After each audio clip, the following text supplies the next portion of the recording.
কথা দাও আবার আসবে,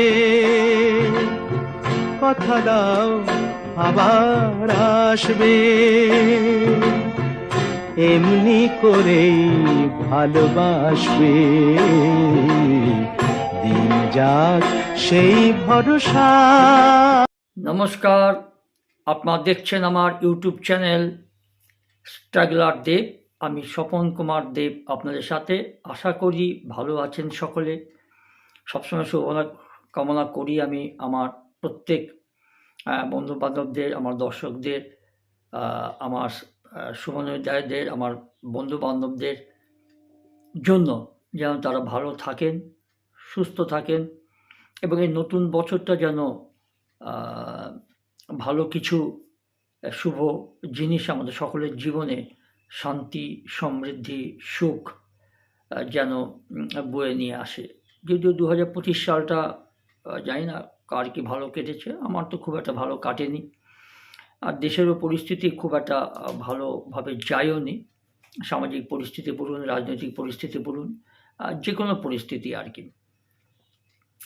যাই হোক, 2026 সাল কীরকম যাবে সবই ঈশ্বরের উপর নির্ভর করছে। তো আজকে আপনাদের সঙ্গে একটা জিনিস শেয়ার করি, আর তার আগে আরেকটা জিনিস বলবো। আমার প্রত্যেক শুভযোদ্ধাই আমার সাবস্ক্রাইবারদের যারা আছেন তারা ভালো থাকুন, সুস্থ থাকুন। আর আমার যারা দর্শক আমার ইউটিউব দেখেন, প্রচুর লোক দেখেন, হাজার হাজার লোক দেখেন, কিন্তু তারা সাবস্ক্রাইবটা করেন না বা আমার ফেসবুকটাকে ফলো করেন না। দয়া করে এটা করে দেবেন, লাইক শেয়ার সাবস্ক্রাইবটা আমার ইউটিউব চ্যানেলকে করে দেবেন, স্ট্রাগলার দেবকে। আর ফেসবুক অ্যাকাউন্টটা করতে পারেন, ফলো আপ করতে পারেন। ফ্রেন্ড রিকোয়েস্টটা না পারি যদি ফলো আপ করে দেন তাহলে আমার পক্ষে সুবিধা হয় আর কি। এই হচ্ছে কথা। তো যাই হোক, যেটা আমি একটা জিনিস আপনার শেয়ার করি। মানুষের জীবন কে কীরকমভাবে আছেন জানি না, প্রত্যেকের সংসার হয়তো সুখ শান্তি থাকে। ক্রোড়পতি যারা আছেন, শিল্পপতি যারা আছেন, আম্বানিদের মতো।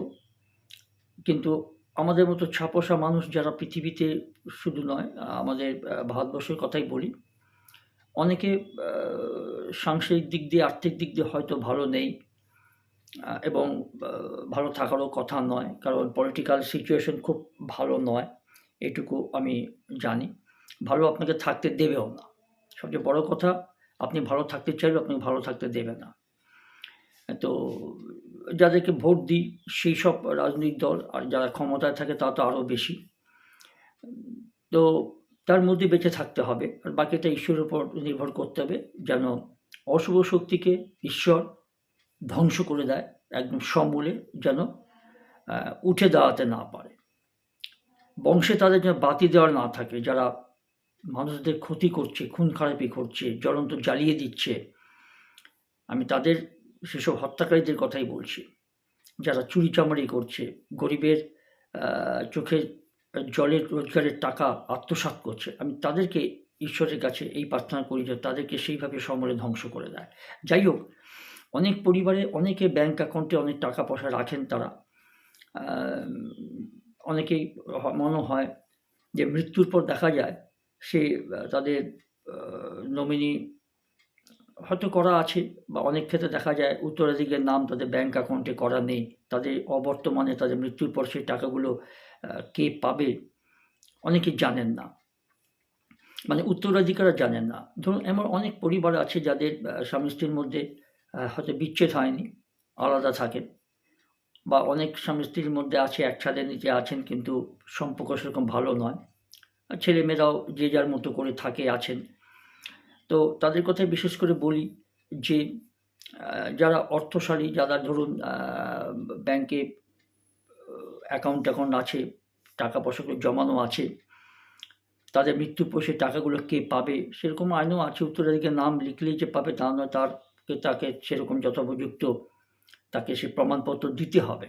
সেই বিষয়ে একটু আপনাদের সঙ্গে আমি আলোচনা করব যে পারিবারিক অশান্তির জন্য হোক, বা একটা পরিবারের মধ্যে স্বামী স্ত্রীর মধ্যে মিল যদি নাও থাকে, হয়তো ডিভোর্স হয়ে গেলে সেটা আলাদা ব্যাপার। আর যদি ডিভোর্স নাও হয়ে থাকে, যদি আলাদা থাকেন, তাদের কথাই বিশেষ করে বলি যে যে ব্যাংকে গচ্ছিত অনেক টাকা আছে যাদের, সে লামসাম যাই হোক না কেন, তাদের মৃত্যুর পর সেই টাকাগুলো কারা পায়। আরেকটা কথা বলি, এরকম অনেক ঘটনা আছে যে উত্তরাধিকারীদের সঙ্গে সম্পর্ক ঠিক যোগাযোগ নেই। নিজের সন্তানদের কথা বলুন, বা যে নিঃসন্তান, তার আদার্স আত্মীয় স্বজনদের যাদের নাম তিনি নমিনি করে দিয়ে গেছেন, তারাও তো জানেনই না যে এই ব্যক্তিটির, আমার এই আত্মীয় বা আত্মীয়ার কত টাকা ব্যাংকে আছে, কোন ব্যাংকে আছে, আর টাকাগুলো কত টাকা আছে খোঁজখবর নেয় না, বা তারা জানেন না। এই টাকাগুলো কি হয়? এই টাকাগুলো জানেন, খুব দুঃখজনক ঘটনা, প্রচুর মানুষের এই মৃত্যুর পর ব্যাংক অ্যাকাউন্টে প্রচুর টাকা, সরকারি রাষ্ট্রায়ত্ত ব্যাংকের কথা বলছি, রাষ্ট্রের ব্যাংকে থেকে যায়। ব্যাংকের যে তথ্য, এই তথ্যে কিন্তু কেন্দ্রীয় সরকার একদম উদ্বিগ্ন, এবং শুধু উদ্বিগ্ন নয়, এর দাবিদার কোথায়, তারা সেটা চায় যে প্রকৃত দাবিদার টাকাটা নিয়ে নিক। এটা ঘটনা। কেন্দ্রীয় সরকার কখনো আপনার ওই ইয়ের মতো করে টাকাটা তারা কখনো আত্মসাৎ করতে চায় না, এটা সোজা কথা বলি আপনাদের। কিন্তু কথাটা হচ্ছে যে কেন্দ্রীয় সরকার চাইবে যে ওই গচ্ছিত টাকা যাদের আছে, যারা মারা গেছেন, সেই বৃদ্ধ বা বৃদ্ধা হোক, বা পুরুষ বা নারী হোক, তার উত্তরাধিকারীরা, যোগ্য উত্তরাধিকারীরা যেন সেই টাকাগুলো পায়। আর একদম যদি কেউ না আসে, দাবি না করে, সেটা তো স্বাভাবিক, সরকারের অ্যাকাউন্টে টাকাটা চলে যাবে। তা সেই বিষয়ে বলি, এই ধরনের যে কেসগুলো, এই ধরনের ঘটনাগুলোতে সেই উত্তরাধিকারীর সেই দাবিদার কোথায়, কই?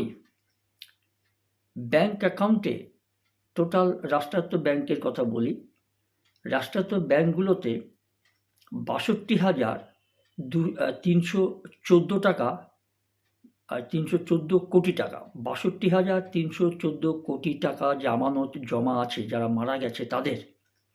এই টাকাগুলো এখনও বিভিন্ন সরকারি ব্যাংকে, রাষ্ট্রায়ত্ত ব্যাংকে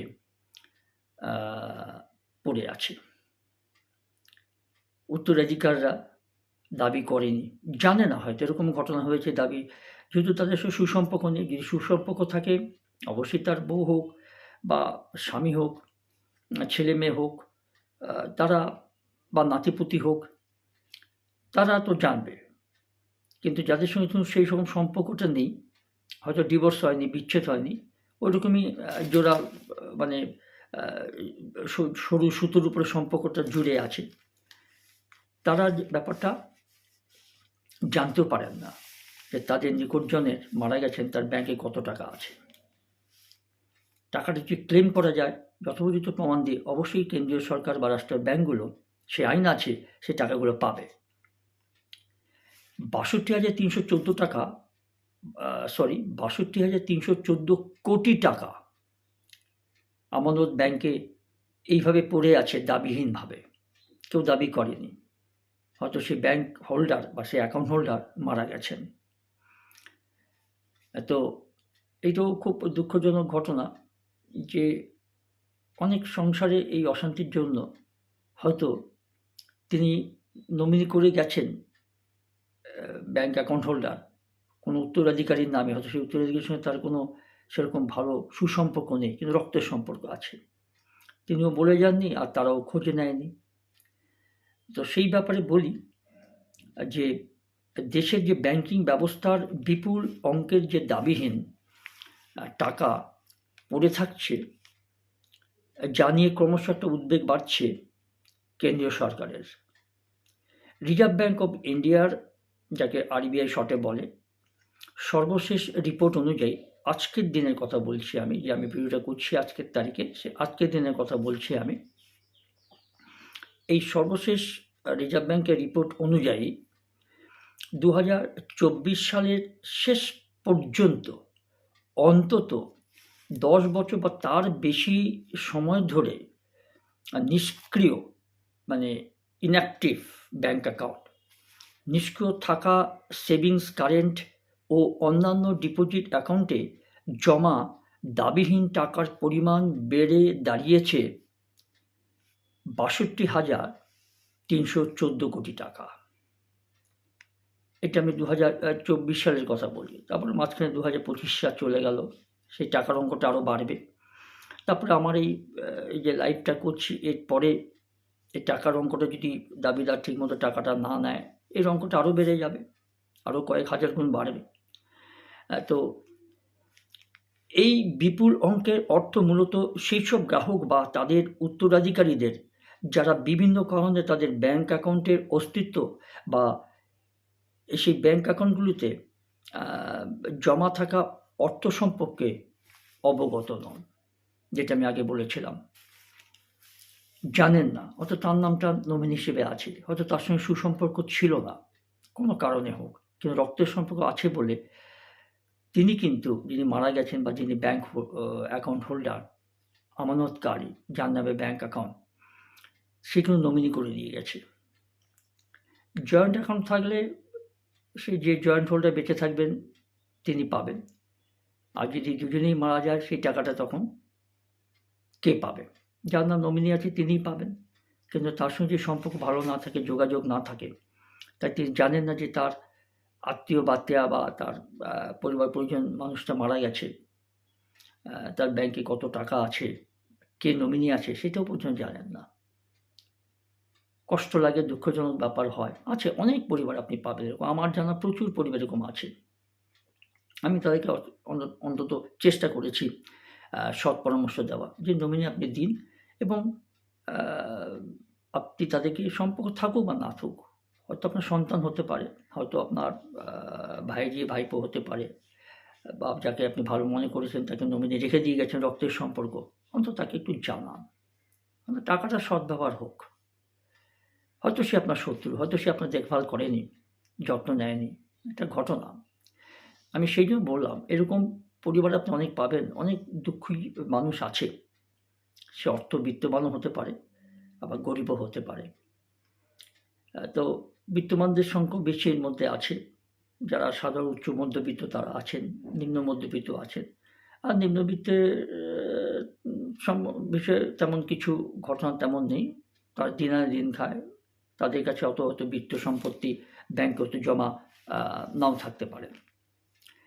যাই হোক, এই যে ঘটনা আমি বললাম, সচেতনতার উদ্যোগটা নেওয়া উচিত, সেন্ট্রাল গভর্নমেন্ট নেওয়ার চেষ্টা করে, এটা আমি বলতে পারি।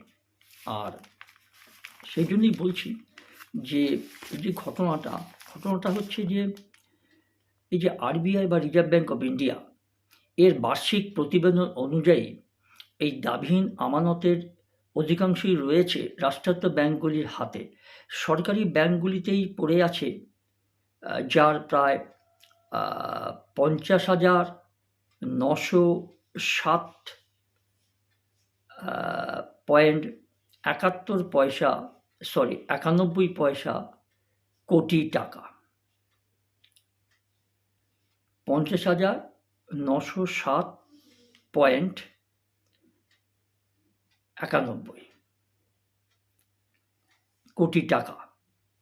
একক ব্যাংক হিসেবে স্টেট ব্যাংক অফ ইন্ডিয়া যেহেতু এই তালিকার শীর্ষে, সেখানে দাবি বা আমানতের অঙ্ক 16,968.41 কোটি টাকা। এটা স্টেট ব্যাংকের কথা। এবং দেশের বৃহত্তম ব্যাংক হওয়ার এবং বিপুল সংখ্যক গ্রাহক থাকার ফলে এই স্টেট ব্যাংক অফ ইন্ডিয়ার ক্ষেত্রে এই পরিবেশ বেশি বলে, মানে এই টাকার যে পরিমাণটা এটা বেশি, যেহেতু বৃহত্তম ব্যাংক, তার গ্রাহক সংখ্যা অনেক বেশি, তাই তাদের এই আনক্লেমড মানে দাবিহীন টাকার সংখ্যাটা বা টাকার পরিমাণটা বেশি। আর আরেকটা ব্যাপার যে সামগ্রিকভাবে বিষয়টি বড় ব্যাংকগুলির গ্রাহক সচেতনতা ও যোগাযোগ ব্যবস্থার সীমাবদ্ধতাকেই এর জন্য দায়ী করা হচ্ছে, যেটা আমি বলছিলাম। যোগাযোগ নেই, যাকে নমিনি রাখা হয়েছে তার সঙ্গে হয়তো সুসম্পর্ক নেই, বা কেউ কারো খোঁজে রাখেননি এতদিন, অর্থাৎ তার নামটা নমিনি হিসেবে রাখা আছে। এই দাবি নামানতের অঙ্ক যে হারে বাড়ছে তার সবচেয়ে চিন্তার বিষয়, এটা সেন্ট্রাল গভর্নমেন্ট বলছে। সেন্ট্রাল গভর্নমেন্ট চায় যে যার টাকা মারা যাওয়ার পর যে নমিনি আছেন তিনি যেন তার যোগ্য প্রমাণপত্র দিয়ে, তথ্যাদি দিয়ে টাকাগুলো তিনি নিয়ে নিন, তারা নিয়ে নিন। আর 2021 সালে এই অঙ্কটা 31,077.88 কোটি টাকা ছিল, আর সেখানে 2022 সালে তা বেড়ে যায় 39,900 কোটি টাকা। স্বাভাবিক কথা, তো বছর পর বছর তো এটা বাড়তেই থাকবে উইথ ইন্টারেস্ট। এবং 2023 সালে আরও বেড়ে দাঁড়ায় 46,221.92 কোটি টাকা। এবং দেখুন, এটা বরাবর বাড়বে, তো আমি আপনাকে একটু আগে বললাম যে এটা ক্রমশ বাড়তেই থাকবে। যারা যোগাযোগ করছেন না বা টাকাটা ওইভাবে পড়ে আছেন, গ্রাহ্য করছেন না, গা লাগাচ্ছেন না, আমি সেসব পরিবারের কথাই বলছি। 2000 যে বললাম আমি 2024 সালে যে ঘটনাটা ঘটেছে, 2024 সালে এক লাফে পৌঁছে যায় 62,314 কোটি টাকা, যেটা রিসেন্ট আমি বললাম, এটা 2024 সাল। এবার 2025 সাল রিসেন্ট চলে গেল, নতুন বছর জানুয়ারি মাস 2026 সাল শুরু হয়েছে, কিন্তু মাত্র 3 বছরের ব্যবধানে এই যে অঙ্কটা কার্যত দ্বিগুণের বেশি হয়ে যাওয়ায় বহু মানুষ তাদের আর্থিক সম্পদ থেকে ধীরে ধীরে বিচ্ছিন্ন হয়ে পড়ছেন, তারই ইঙ্গিত মেলে। আর এই পরিস্থিতি মোকাবিলার উদ্যোগী হয়েছে কেন্দ্রীয় সরকার, ভারত সরকার। 2025 সালের অক্টোবরে কেন্দ্রীয় অর্থমন্ত্রী এই নির্মলা বর্তমান যে অর্থমন্ত্রী আছে আমাদের দেশের, Nirmala Sitharaman, your money your right নামে একটি সচেতনতা অভিযান তিনি শুরু করেন, যার মূল লক্ষ্য নাগরিক বা তাদের পরিবারের অজানা পড়ে থাকা ব্যাংকে জমার অঙ্কের টাকার খোঁজ নিতে উৎসাহিত করা। সরকারের মতে সচেতনতা বাড়লে বহু পরিবার প্রাপ্য অর্থটা পেয়ে যাবেন, পাওয়াটা উচিত। খারাপ হোক ভালো হোক, রক্তের সম্পর্ক আছে, টাকাটা সরকারের ঘরে যাওয়ার থেকে আপন আত্মীয় টাকা, জমাকৃত টাকা, তার আত্মীয় বা আত্মীয়া মৃত্যুর পর যেন টাকাটা যথোপযুক্ত উত্তরাধিকারীর কাছে যেন পৌঁছায়। ওই যে আমি বললাম, হয়তো কোনো অশান্তির কারণে এরকম আপনি প্রচুর পরিবার পাবেন যে যাদের মধ্যে ডিভোর্স হয়নি কিন্তু বদিমানা নেই, আর যে নিঃসন্তান সে হয়তো কাকার ছেলে কাকার মেয়ে, মানে নিজের ভাই ছেলে মেয়ের বা নিজের ভাগ্নির নামে বা তাদের ছেলে মেয়ের নামে নমিনি করে দিয়ে গেছেন যারা বিয়ে থা করেননি, তো তারাও এই ব্যাপারটা তে অবগত নন বা সেরকমভাবে যোগাযোগ না থাকার ফলে তারাও সেরকমভাবে উৎসাহ দেখান না, কিন্তু দেখানোটা উচিত আমি অন্তত মনে করি। সেই জন্য এটা আমি শেয়ার করছি, যেরকম ঘটনা ঘটছে আমাদের জীবনের জন্য এই জিনিসটা এরকম যেন গ্যাপটা না হয়, সেই জন্য আজকে লাইভটা করছি আমি আমার দর্শকদের জন্য। এবং দেখুন, এই যে RBI, reserve bank of India, এর নিয়ম অনুযায়ী কোনো অ্যাকাউন্টের টানা 10 বছর ধরে কোনো লেনদেন না হলে সেই অ্যাকাউন্টটা কি হয় জানেন, ওই জমা টাকা বা বকেয়া credit depositor education and awareness বা ওই DEA ফান্ডে স্থানান্তরিত হয়ে যায়। এই অপ্রাপ্ত 10 বছরের কোনো ব্যাঙ্ক অ্যাকাউন্ট যদি অ্যাক্টিভ থাকে বা কোনো দাবিদার যদি সেই বছর সময়ের মধ্যে না আসেন, তাহলে সেই টাকাটা যে 10 বছর ধরে যে লেনদেন নাও হয় টাকাটা তো ব্যাংকে পড়ে আছে, ইন্টারেস্টটা তো বাড়ছে, বছর পর বছর তো ব্যাংক ইন্টারেস্ট দিয়ে যাচ্ছে ওই জমাকৃত টাকার উপর, ইনঅ্যাক্টিভ ফর সিন্স 10 ইয়ার্স। তো সেই টাকাটা বকেয়া যেটা, সেটা ওই আপনার credit depositor education and awareness বলে বা ডিএ বলে একটা ফান্ডে ওই টাকাটা জমা হয়ে যায় আফটার 10 ইয়ার্স, 10 বছর পর। এবং তবে এই টাকা এই তহবিলে চলে গেলেও ভয়ের কিছু নেই। আমানতকারীর বা তার উত্তরাধিকারীর অধিকার তাতে কিন্তু নষ্ট হয় না, এবং যথাযথ প্রক্রিয়া মেনে আবেদন করলে সেই টাকা ফেরত পাওয়া যায়।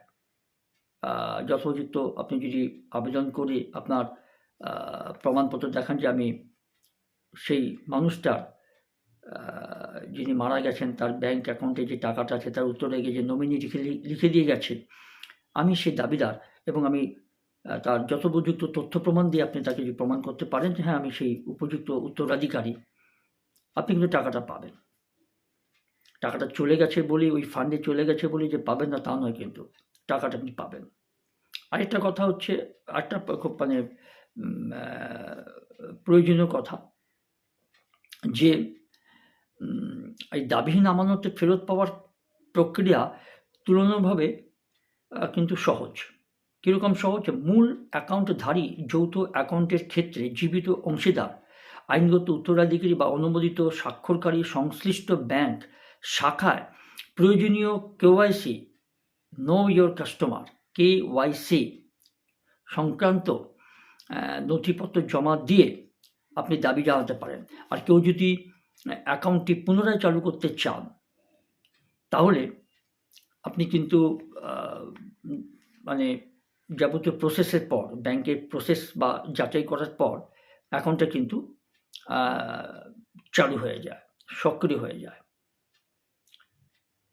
খুব বড় হলে আপনি ডেথ সার্টিফিকেট দিয়ে তার নামটা সেখান থেকে সরিয়ে দিয়ে আপনি নিজের নামটা সেখানে অ্যাকাউন্ট হোল্ডার হিসেবে প্রকৃত নথিপত্র দিয়ে সেই অ্যাকাউন্টটা আপনি চালু করতে পারেন। এই সিস্টেমটা কিন্তু আছে, এটা অনেকেই আমরা জানি না। আর একটা কথা হচ্ছে যে চূড়ান্ত নিষ্পত্তির ক্ষেত্রে অ্যাকাউন্ট বন্ধের আবেদন আপনি করতে পারেন, যে না আমি অ্যাকাউন্টটা চালাবো না, উনি যখন মারা গেছেন এই অ্যাকাউন্টটা আমি বন্ধ করে দিন। বন্ধ করে দিয়ে আপনাকে অবশ্যই ডেথ সার্টিফিকেট দিতে হবে, তার সঙ্গে আপনি যে তার সঙ্গে যে আপনার কী সম্পর্ক, উত্তরাধিকারী আপনি প্রকৃত কিনা, তার উপযুক্ত প্রমাণ নথিপত্র জমা দিয়ে আপনি অ্যাকাউন্টটা বন্ধ করেও দিতে পারেন। দুটো অপশন আছে, অ্যাকাউন্টটা আপনি চালু রাখতে পারেন আপনার নাম সেখানে ঢুকিয়ে দিয়ে, বা যিনি মারা গেছেন তার ডেথ সার্টিফিকেট দিয়ে সে নামটা আউট করে দিতে পারেন, অথবা অ্যাকাউন্টটা আপনি বন্ধ করে দিতে পারেন যদি আপনি ভাবেন যে না আমার এই অ্যাকাউন্টটার দরকার নেই, যা টাকা আছে আমি নিয়ে নেব, কারণ আমার অন্যান্য জায়গায় আমার নিজের নামে ব্যাংক অ্যাকাউন্ট আছে। এই দুটো প্রসেস আছে, দুটো প্রসেস বানিয়েও আপনি করতে পারেন, মানে জীবিত যে উত্তরাধিকারী আছে তিনি করতে পারেন। এবং বা যে জয়েন্ট অ্যাকাউন্ট যদি বেঁচে থাকেন, যে জয়েন্ট অ্যাকাউন্ট হোল্ডার, তিনি সে অ্যাকাউন্টটা কন্টিনিউ করতেই পারেন। ডেথ সার্টিফিকেট দিয়ে মৃত অংশীদারের নামটা ওখান থেকে বাদ দিয়ে দেওয়া এবং নিজের নামটা তিনি রেখে ওই অ্যাকাউন্টটা তিনি চালিয়ে যেতে পারেন। সেই ক্ষেত্রে বন্ধ করার কোনো যুক্তি নেই, যদি কোনো আনঅ্যাভয়েডেবল কোনো প্রবলেম যদি না থাকে। আরেকটা কথা বলছি যে বিশেষজ্ঞরা কী বলছে, বিশেষজ্ঞরা বলছে যে সামান্য সচেতনতা থাকলেই বহু পরিবার এই দাবিহীন অর্থের সঠিক হকদার হতে পারবেন। সত্যি কথা, যেটা আমি আমার ভিডিওর প্রথম থেকে বলে আসছি, যে যদি সচেতনতা থাকে, ঝগড়াঝাটি হোক, যাই হোক, বিচ্ছেদ থাকুক, আলাদা আছে বা মনিমান্য আছে, কিন্তু যদি টাকাটা সরকারের ঘরে বেকার পড়ে থাকা থেকে যদি টাকাটা আমি, আমার নামটা তো নমিনি হিসেবে আছে, তাহলে টাকাটা আমি তুলে নিই, অন্তত যথোপযুক্ত ব্যয়ে টাকাটা অনেক কাজে লাগবে। এটাই কেন্দ্রীয় সরকার বলছেন, এই নিয়মটা, তাই এইটুকুই আমি আপনাদের সঙ্গে শেয়ার করলাম। আশা করি আমি বোঝাতে পেরেছি। আর সবার শেষে বলি, ভালো থাকবেন, সুস্থ থাকবেন। এইরকম সংক্রান্ত আরও খবর আপনারা আমার কাছে পাবেন। তাই বলি, like, share, subscribe my YouTube channel struggler দে। ভালো থাকবেন, সুস্থ থাকবেন। আজ এই পর্যন্তই আমি আমার বক্তব্যটুকু রাখলাম। পরে আবার অন্য কোনো সময় অন্য কোনো লাইভে ভিডিওতে আপনাদের সঙ্গে আবার দেখা হবে। নমস্কার।